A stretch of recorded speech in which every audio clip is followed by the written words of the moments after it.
ಸ್ನೇಹಿತರೆ ನಮಸ್ಕಾರ. ಮತ್ತೊಂದು ವಿಡಿಯೋಗೆ ಸ್ವಾಗತ ಸುಸ್ವಾಗತ. ಸ್ನೇಹಿತರೆ, ಇದೀಗ ಬಿಗ್ ಬಾಸ್ ಮನೆಯಲ್ಲಿ ನೇನು ಬಹಳ ಒಂದು ಭಾರಿ ಚರ್ಚೆ ಆಗ್ತಾ ಇರುವಂಥದ್ದು. ಯಾಕಪ್ಪ ಅಂದರೆ ಬಿಗ್ ಬಾಸ್ ಮನೆಯಲ್ಲಿ ಕೆಲವೊಂದಿಷ್ಟು ಸ್ಪರ್ಧಿಗಳ ನಡುವೆ ಜಿದ್ದಿ ನಡೀತಾ ಇದೆ. ಸೊ ಹೊರಗಿನ ಜನ ಇವತ್ತು ಪ್ರಚಾರಕ್ಕಾಗಿ ಮುಗಿಲು ಬೀಳ್ತಾ ಇದ್ದಾರೆ. ಇಂಥ ಸ್ಪರ್ಧೆಯನ್ನು ಗೆಲ್ಲಿಸಿ ಓಟ್ ಮಾಡಿ ವಿನ್ ಮಾಡಿ ಅಂತೇಳಿ. ಸದ್ಯ ಈ ಒಂದು ಚರ್ಚೆಯ ನಡುವೆ ಕೂಡ ಬಿಗ್ ಬಾಸ್ ಮನೆಯಲ್ಲಿ ಗೊಂದಲಗಳು ಸ್ಟಾರ್ಟ್ ಆಗಿದೆ. ಬಿಗ್ ಬಾಸ್ ಮನೆಯಲ್ಲಿ ಗಿಲ್ಲಿ ನಟ ಅಂದರೆ ಎಲ್ಲರೂ ಕೂಡ ಭಯ ಬೀಳುವಂತಹ ಸಾಧ್ಯತೆ ಇದೆ. ಯಾಕೆಂದರೆ ಯುದ್ಧದಲ್ಲಲ್ಲ, ಸೊ ಭಾಳ ಟ್ಯಾಲೆಂಟೆಡ್ ಗಿಲ್ಲಿ ಏನಾದರೂ ಪ್ಲಾನ್ ಮಾಡ್ತಾನೆ ಅನ್ನೋದು. ಸದ್ಯ ಗಿಲ್ಲಿಯನ್ನು ಎದುರ್ಕೊಳ್ಳೋಕ್ಕೆ ಹಿಂದೆ ಮುಂದೆ ನೋಡುವ ಸ್ಪರ್ಧಿಗಳ ಪೈಕಿ ಇವತ್ತು ಒಂದು ಇನ್ಸಿಡೆಂಟ್ ಆಗಿದೆ. ಸೊ ಈ ಒಂದು ವಿಡಿಯೋವನ್ನು ನೋಡಿ ಈ ವಿಡಿಯೋದ ಬಗ್ಗೆ ನಿಮ್ಮ ಅನಿಸಿಕೆಯನ್ನು ತಿಳಿಸ್ಕೊಳ್ಳಿ. ಸದ್ಯ ಈ ವಿಡಿಯೋ ನೋಡೋಕ್ಕೂ ಮೊದಲು ಸ್ನೇಹಿತರೆ, ನೀವು ನಮ್ಮ ಚಾನಲ್ಗೆ ಸಬ್ಸ್ಕ್ರೈಬ್ ಆಗಿಲ್ಲ ಅಂದರೆ ಈ ಕೂಡಲೇ ಸಬ್ಸ್ಕ್ರೈಬ್ ಆಗಿ, ಹಾಗೆ ಪಕ್ಕದ ಬೆಲ್ ಐಕನ್ ಕ್ಲಿಕ್ ಮಾಡ್ಕೊಳ್ಳಿ. ನೀವು ಕೂಡ ಗಿಲ್ಲಿ ನಟನಿಗೆ ಸಪೋರ್ಟ್ ಮಾಡ್ತಾ ಇದ್ದೀರಾ ಅನ್ನೋದಾದರೆ ಈ ವಿಡಿಯೋಗೆ ಒಂದು ಲೈಕ್ ಮಾಡಿ ವೀಕ್ಷಕರೇ.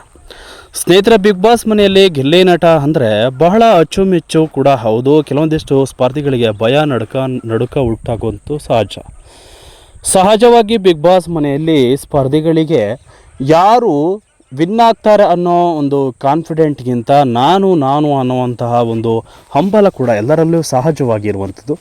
ಸದ್ಯ ಗಿಲ್ಲಿ ನಟ ಇವತ್ತು ಒಂದು ಇನ್ಸಿಡೆಂಟ್ ವಿಚಾರಕ್ಕೆ ಸಂಬಂಧಪಟ್ಟಂತೆ ಗಿಲ್ಲಿ ನಟನನ್ನು ಇವತ್ತು ಧ್ರುವಂತ್ ಹೆದರಾಕೊಂಡಿದ್ದಾರೆ. ಗಿಲ್ಲಿ ನಟನನ್ನು ಟಾರ್ಗೆಟ್ ಮಾಡಿ ಗಿಲ್ಲಿ ನಟ ಏನೇ ಮಾಡಿದರೂ ಕೂಡ ಅವನ ಮೇಲೆ ರೇಗಾಡೋದು ಕೂಗಾಡೋದು ಮಾಡಿದ್ದಾರೆ. ಸದ್ಯ ಇವತ್ತು ಇನ್ಸಿಡೆಂಟ್ನಲ್ಲಿ ಗಿಲ್ಲಿ ನಟನನ್ನು ಹೆದರಾಕೊಂಡು ಒಂದೇ ದಿನಕ್ಕೆ ಬಿಗ್ ಬಾಸ್ ಮನೆಯಿಂದ ಜಾಗವನ್ನು ಖಾಲಿ ಮಾಡಿದ್ದಾರೆ. ಬಿಗ್ ಬಾಸ್ ಮನೆಯಿಂದ ಆಚೆ ಬಂದಿದ್ದಾರೆ ಧ್ರುವಂತ್. ಸದ್ಯ ನೋಡಿದ್ರಲ್ಲ ವೀಕ್ಷಕರೇ, ಯಾವುದೋ ಒಂದು ಇನ್ಸಿಡೆಂಟಿಗೋಸ್ಕರ ಗಲಾಟೆ ಕಿತ್ತಾಟ ಮಾಡಿಕೊಂಡ್ರೆ ಹೊರಗಿನ ಜನದಲ್ಲಿ ಅವರ ಬೇಸರ, ಅಭಿಮಾನಿಗಳಿಗೆ ಬೇಸರ ತರಿಸುವಂಥದ್ದು, ಓಟ್ ಹಾಕುವ ಜನ ಕಡಿಮೆ ಆಗುವ ಸಾಧ್ಯತೆ ಕೂಡ ಇರುತ್ತದೆ. ಹಾಗಾಗಿ ಸ್ಪರ್ಧಿಗಳ ನಡುವೆ ನಡವಳಿಕೆ ಚೆನ್ನಾಗಿರಬೇಕು, ಒಳ್ಳೆಯ ಗುಣ ಇರಬೇಕು. ಸ್ಪರ್ಧಿಗಳು ಆಲಿಸುವ ಒಳ್ಳೆಯ ಗುಣಗಳು ಹಾಗೆ ಒಳ್ಳೆಯ ಆಟವನ್ನು ನಿಯತ್ತಾಗಿ ಆಟ ಆಡಬೇಕು. ಆದರೆ ಮೋಸದ ಆಟ, ಪ್ರಾಮಾಣಿಕತೆಯಿಂದ ಇರದೆ ಹೋದಲ್ಲಿ ಇಂಥ ಘಟನೆಗಳು ನಡೀತವೆ. ಅತಿ ಕಡಿಮೆ ಓಟನ್ನು ಹೀನಾಯವಾಗಿ ಪಡೆದುಕೊಂಡಂತಹ ಧ್ರುವಂತ್ ಏಕಾಏಕಿ ಬಿಗ್ ಬಾಸ್ ಮನೆಯಿಂದ ಆಚೆ ಬಂದಿದ್ದಾರೆ.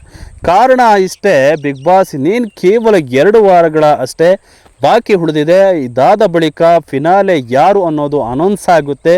ಇದಾದ ಬಳಿಕ ಸ್ಪರ್ಧಿಗಳು ಟಾಪ್ ಫೈನಲಲ್ಲಿ ಇರ್ತಾರೆ. ಯಾರು ವಿನ್ನರ್ ಯಾರು ರನ್ನರ್ ಅಷ್ಟೇ. ಆದರೆ ಇವತ್ತು ಬಿಗ್ ಬಾಸ್ ಮನೆಯಿಂದ ಧ್ರುವಂತ್ ಹೀನಾಯವಾಗಿ ಆಚೆ ಬಂದಿರುವಂಥದ್ದು ನಿಜಕ್ಕೂ ಬೇಸರದ ವಿಚಾರ. ಸೊ ಇದರ ಬಗ್ಗೆ ನಿಮ್ಮ ಅನಿಸಿಕೆಗಳನ್ನು ತಿಳಿಸಿ. ಧ್ರುವಂತ್ ಬಿಗ್ ಬಾಸ್ ಮನೆಯೊಳಗೆ ಇರಬೇಕು ಅನ್ನೋರು ಕಮೆಂಟ್ ಮಾಡಿ ವೀಕ್ಷಕರೇ. ಸದ್ಯ ಇದರ ಬಗ್ಗೆ ನಿಮ್ಮ ಅನಿಸಿಕೆಗಳನ್ನು ತಿಳಿಸಿ ಅಂತ ಹೇಳ್ತಾ ವಿಡಿಯೋ ಮುಗಿಸ್ತಾ ಇದ್ದೀನಿ ವೀಕ್ಷಕರೇ. Thank you.